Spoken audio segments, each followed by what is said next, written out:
Kagame, bonjour. Bonjour. Notre pays est agressé par ses voisins rwandais.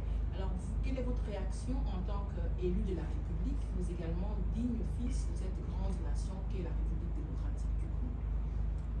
Bon, la réaction est d'abord que le Rwanda s'est trompé d'époque. Comme en 96, ils avaient marché avec d'autres pays africains qui nous agressaient jusqu'à Kinshasa. Ils passaient comme le couteau dans du beurre. Alors, il a cru que ça pourrait être encore la même chose et pourtant, le contexte a changé. À l'époque, nous avions un président de la République qui était malade, Mobutu, désavoué par son peuple et par la communauté internationale. Aujourd'hui, nous avons un président qui est debout, qui est sur le front et qui a un soutien populaire incontestable sur l'ensemble de la République. Face à cette légitimité populaire, qu'a le chef de l'État, c'est difficile de prétendre marcher sur la King pour le renverser. Et d'abord, pour pouvoir réussir une pareille démarche, il faut avoir l'opinion avec.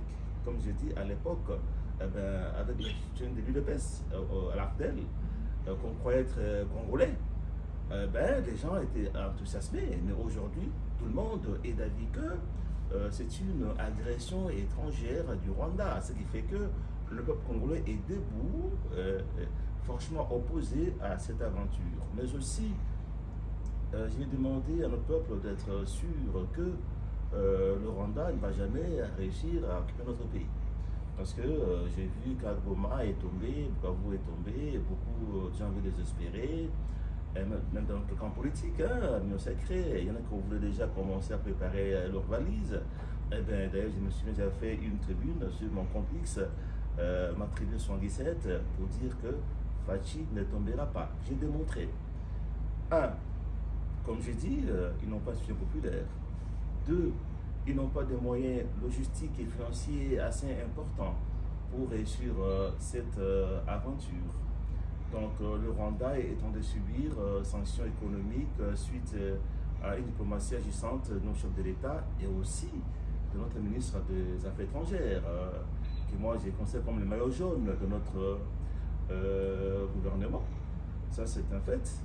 Mais aussi le M23 a à peine 4000 personnes, 4000 hommes, avec les 30 000 hommes du Rwanda, tous mis ensemble. C'est insuffisant de pouvoir pénétrer leur décès, l'occuper, et puis arriver à Kinshasa pour s'installer. C'est pourquoi vous voyez qu'ils tiennent beaucoup à un dialogue, n'est-ce pas, direct avec notre gouvernement. C'est parce que le 23 voudrait obtenir ce qu'il est incapable d'obtenir par la voie militaire, mais par un dialogue qui impliquerait d'ailleurs encore un brassage de notre armée qui va encore injecter autant d'officiers rwandais pour pouvoir nous mettre à genoux. Donc sur ce plan-là, économique et financier, militaire, logistique, et vu la dimension de notre pays, c'est pratiquement impossible. Alors je demanderai aux gens d'avoir confiance au chef de l'État, qui est sur tous les fronts, comme vous le voyez, qui a son peuple derrière, donc il n'y a rien à craindre. Mais aussi, je félicite nos vaillants combattants, parce que le M23 et le Rwanda font tellement de la publicité qu'on croit que nos forces armées ne font rien. Mais depuis qu'ils sont arrivés à Goma, ils n'ont pas réussi à prendre tout le Nord Kivu. Ils n'ont pas pris non plus tout le Sud Kivu. Cela veut dire que nos militaires, avec le Wazalendo à côté, font du bon travail. Ils vont avancer, s'ils continuent, ils vont avancer et ils vont être pris dans un tricanard plus tard. Ils sont encerclés, on va le bousiller et je suis très confiant que, dans cette énième agression qui serait la dernière, et comme on dit que à quelque chose malheur est bon, cette agression était bonne. C'est pour qu'on arrive, n'est-ce pas, à en découdre une fois pour toutes. Parce que le chef d'État d'avant n'était pas aussi sur le front comme celui-ci et n'avait pas réussi à mobiliser autant la communauté internationale pour qu'on ait le Rwanda. Ce qui fait ça, c'est la fin de cette mésaventure. Et si Kagame continue, et je vous dis, vous verrez dans les prochains jours, il va risquer de laisser sa peau pour son pouvoir. Parce que de plus en plus, il y a une montée, n'est-ce pas, d'hostilité dans son régime, dans son pays. On ne le dit pas assez parce que, il y a la répression. Mais si ça continue, il va finir par tomber. Et dès qu'il tombe, l'aventure s'arrête. Alors, si vous étiez demandé d'adresser un message aux institutions du pays, la première d'entre elles étant le président de la République, mais aussi un message direct à nos militaires qui sont au front, très souvent au péril de leur vie, et pour terminer, un message d'espoir à nos compatriotes. Bon, le message au chef de l'État, il est bien clair que sa légitimité ne souffre d'aucun doute. N'en déplaise à ceux qui disent qu'il faut un dialogue avec le 23 et consorts. Mais je crois que ceux qui prétendent, qui soutiennent cette version, ils font le jeu de l'ennemi.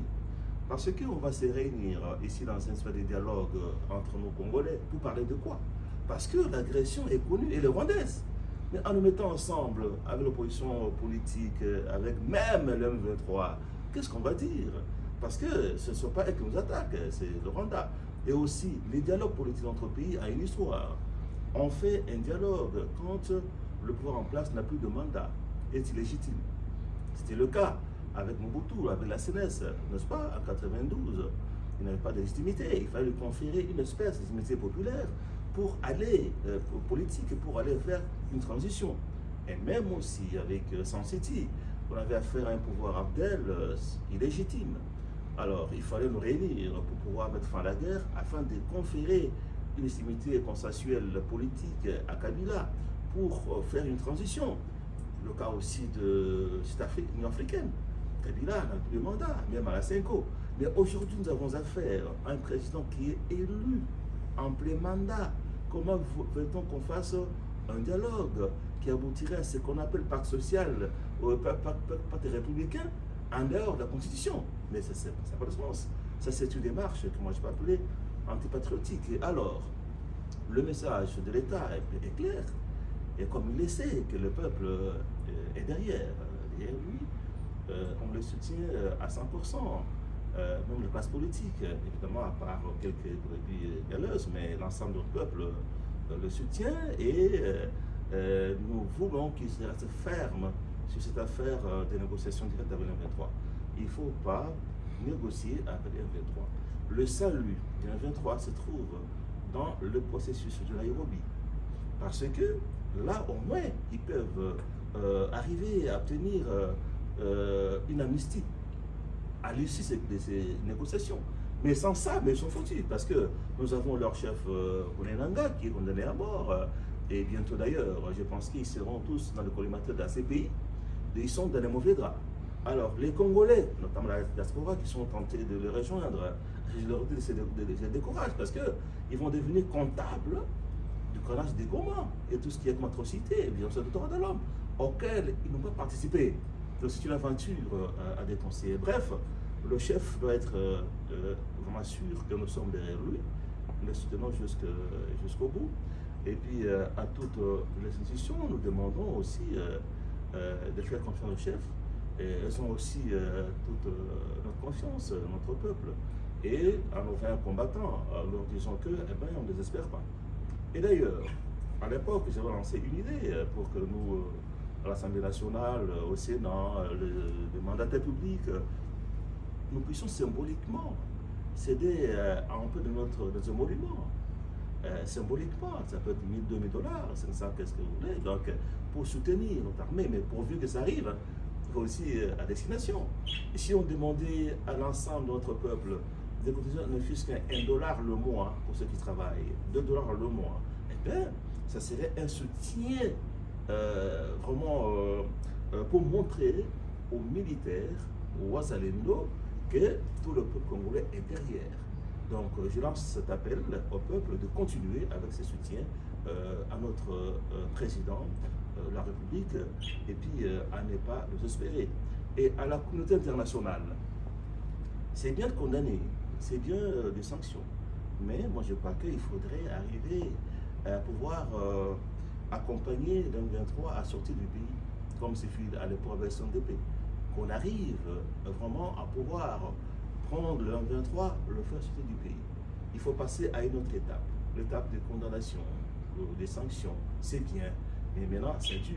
Entre-temps, les gens meurent. Les gens meurent. Donc voilà un peu, madame, ce que je peux dire en rapport avec vos questions. Laurent, merci beaucoup pour cette interview. C'est moi.